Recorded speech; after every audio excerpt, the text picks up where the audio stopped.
ಬರಿಯ ಮಾತಿನ ಮನ್ನಣೆಯ ನೀಯುತ್ತ ಹೃದಯವನ್ನು ದೂರವಿರಿಸುತ್ತ ನರಕಲ್ಪಿತ ಕಟ್ಟಳೆಗಳನ್ನೇ ದೇವವಾಕ್ಯವೆಂದು ಉಪದೇಶಿಸುತ್ತ ಈ ಜನರೆನಗೆ ಮಾಡುವ ಆರಾಧನೆ ವ್ಯರ್ಥ. ಮತ್ತಾಯ 15 ವಾಕ್ಯ 8-9. ಪ್ರಿಯ ಸ್ನೇಹಿತರೆ,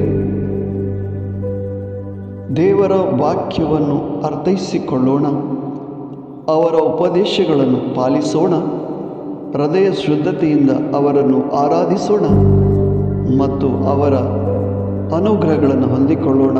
ಆಮೆನ್.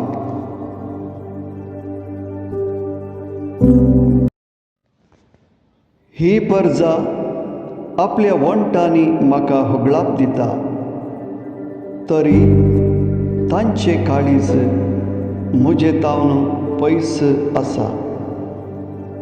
मातेव 15:8.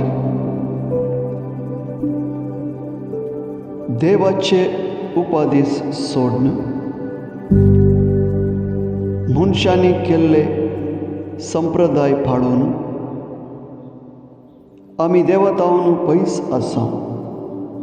नितळ काळजान ताचे आराधन करया आनी ताचे आशिर्वादां आमी जोडून घेवया. आमेन.